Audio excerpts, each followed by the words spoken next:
All right, now we're getting into the fun part. We're getting into the guns.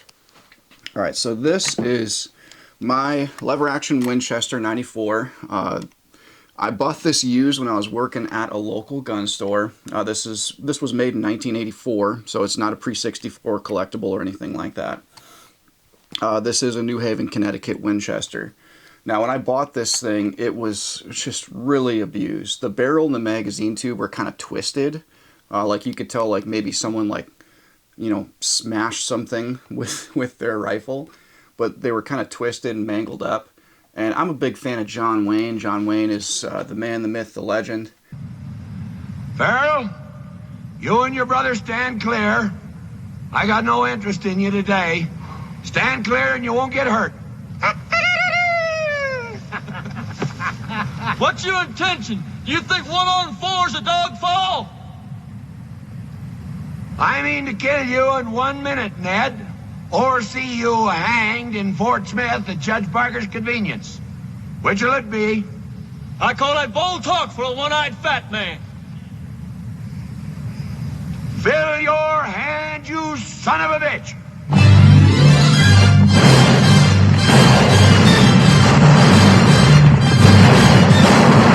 Shoot them!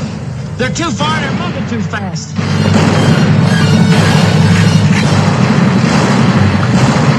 No grit, Rooster Cogburn, not much.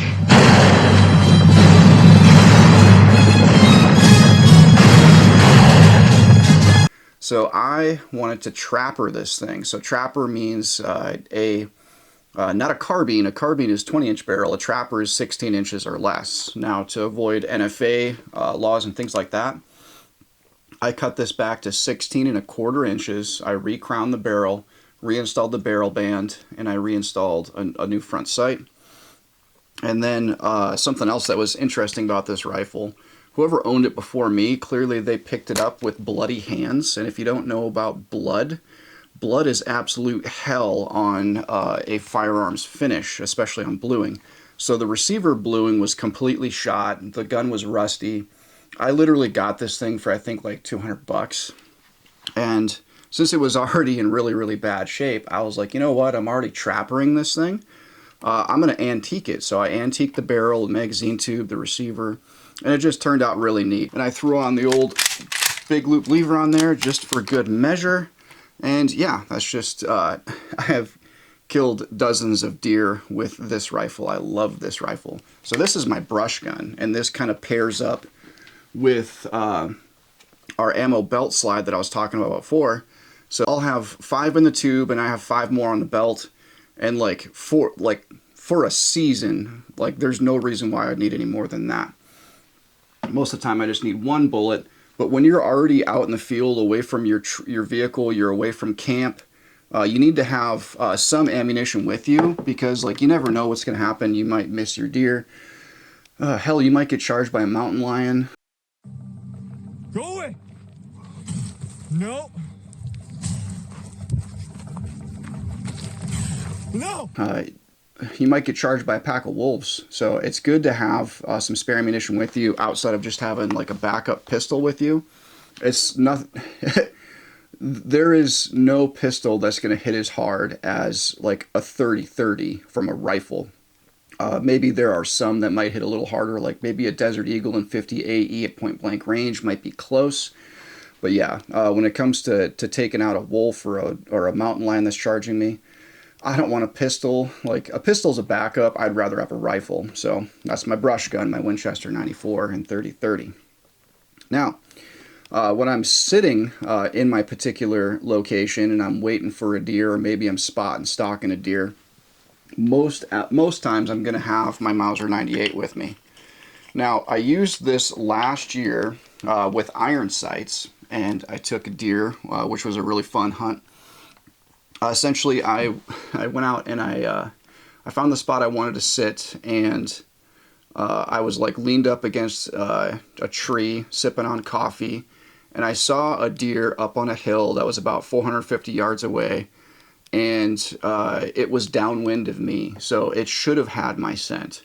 So I just sat there and I just was enjoying the morning, sipping on my coffee, and I was just watching that deer. It was pretty neat.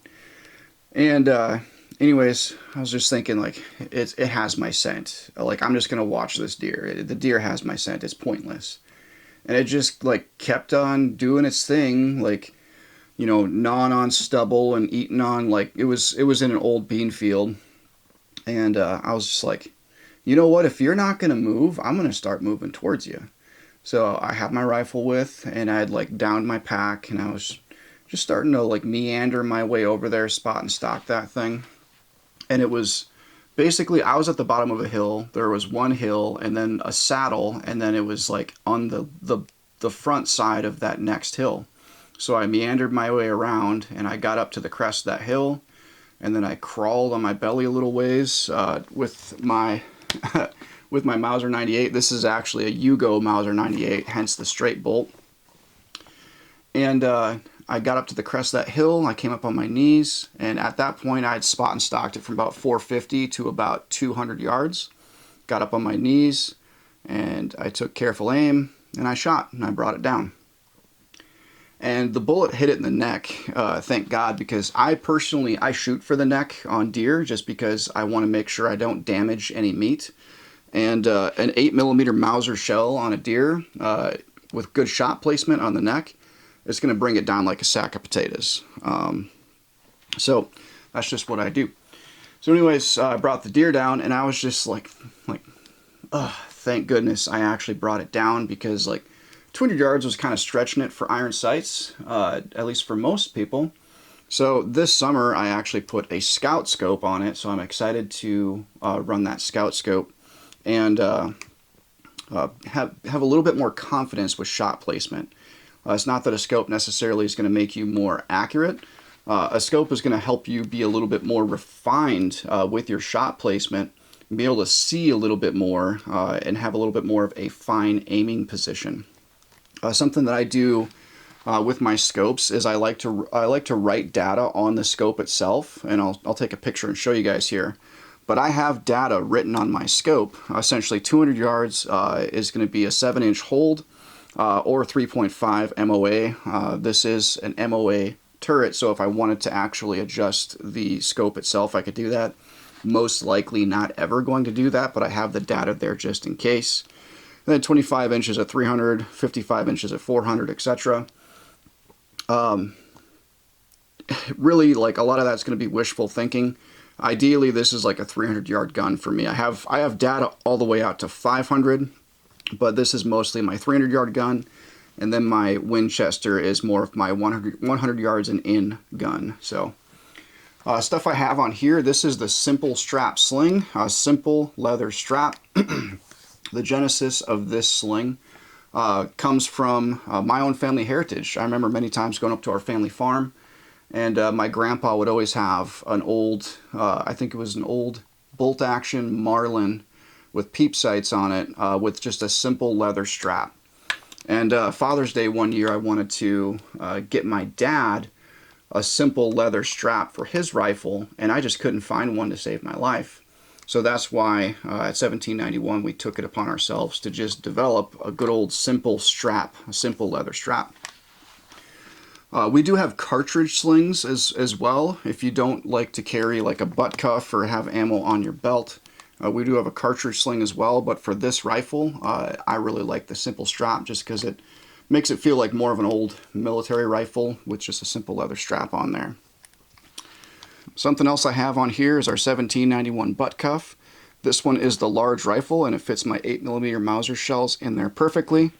So I have what I have in the gun, 4 or 5 shells, whatever I have in there, and then I have 5 on tap on the butt cuff, and has this nice suede cheek piece, which helps me get into that scope really nicely. I have a nice, comfortable, warm place to rest my cheek when I take that sight picture, and Bob's your uncle. So that is my deer rifle. There are probably many like it, but that one is mine. Now again, guys, you can use whatever rifle you want. You don't have to use an antique Mauser, anything like that. This is just what I like to do. I like to feel a little bit more old school when I hunt deer. It just helps me feel more connected to the land and help it feel a little bit more of a challenge. So yeah, I like old school stuff.